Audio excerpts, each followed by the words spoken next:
Hello बच्चों, आज हम एक कहानी सुनेंगे। यह कहानी 4 मूर्ख पंडितों की है।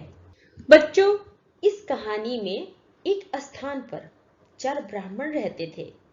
चारों विद्याभ्यास के लिए कान्यकुब्ज गए। निरंतर 12 वर्ष तक विद्या पढ़ने के बाद वे संपूर्ण शास्त्रों के प्रांगत विद्वान हो गए, किंतु व्यवहार बुद्धि से चारों खाली थे। विद्याभ्यास के बाद चारों स्वदेश के लिए लौट पड़े। कुछ देर चलने के बाद रास्ता 2 और फटता था। वे सोचने लगे कि किस मार्ग से जाना चाहिए। इसका कोई भी निश्चय न करने पर वे वहीं बैठ गए। इसी समय वहां से एक मृत वैश्य बालक की अर्थी निकली। अर्थी के साथ बहुत से महाजन भी थे। महाजन नाम से उनमें से एक को कुछ याद आ गया। उसने पुस्तक के पन्ने पलटकर देखा तो लिखा था, महाजनों येन गतः स पंथा, अर्थात जिस मार्ग से महाजन जाए वही मार्ग है। पुस्तक में लिखे को ब्रह्म वाक्य मानने वाले चारों पंडित महाजनों के पीछे पीछे शमशान की ओर चल पड़े। थोड़ी दूर पर शमशान में उन्होंने एक गधे को खड़ा हुआ देखा। गधे को देखते ही उन्हें शास्त्र की यह बात याद आ गई, राजद्वारे शमशाने च यष्टिस्ति स बांधव, अर्थात राजद्वार और शमशान में जो खड़ा हो वो भाई होता है। फिर क्या था, चारों ने उस शमशान में खड़े गधे को भाई बना लिया। कोई उसके गले से लिपट गया तो कोई उसके पैर धोने लगा। इतने में एक ऊंट उधर से गुजरा। उसे देखकर सब विचार में पड़ गए, यह कौन है। 12 वर्ष तक विद्यालय की 4 दीवारी में रहते हुए उन्होंने पुस्तकों के अतिरिक्त संसार की किसी वस्तु का ज्ञान नहीं था। ऊंट को वेग से भागते हुए देख उनमें से एक को पुस्तक में लिखा वो वाक्य याद आ गया। वाक्य था, धर्मश्चेत् त्वरिता गति, अर्थात धर्म की गति में बड़ा वेग होता है। तो उन्होंने निश्चय किया कि वेग से जाने वाली वस्तु, यह वस्तु अवश्य धर्म है।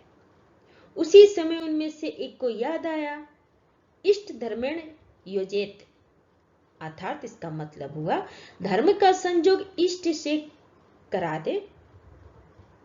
उनकी समझ में इष्ट बांधव था गधा और ऊंट धर्म, दोनों का संयोग कराना उन्होंने शास्त्रोगत मान लिया, मतलब कि शास्त्र विधि से इनका संयोग हुआ है। बस खींच खांच कर उन्होंने ऊंट के गले में गधा बांध दिया। वो गधा एक धोबी का था। उसे पता लगा तो वो भागा हुआ आया। उसने अपनी ओर आता देखकर, मतलब चारों पंडितों को, उस धोबी को अपने ओर आता देखकर चारों शास्त्र प्रांगत पंडित वहां से भाग खड़े हुए। भागते भागते थोड़ी दूर पर उन्हें एक नदी मिली। नदी में पलाश का पत्ता तैरता हुआ आ रहा था।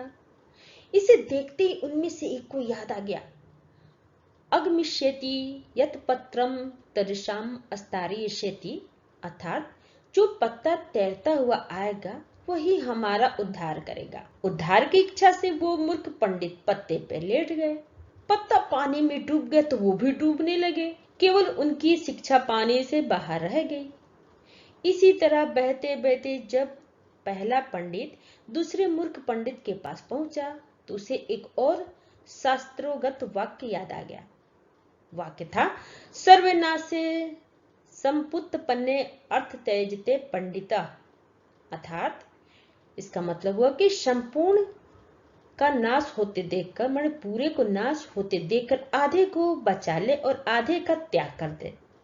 यह बात याद आते ही उसने बहते हुए पूरे आदमी का आधा भाग बचाने के लिए उसकी शिखा पकड़कर गर्दन काट दी। उसके हाथ में केवल सिर का हिस्सा आ गया और पूरा शरीर पानी में बह गया।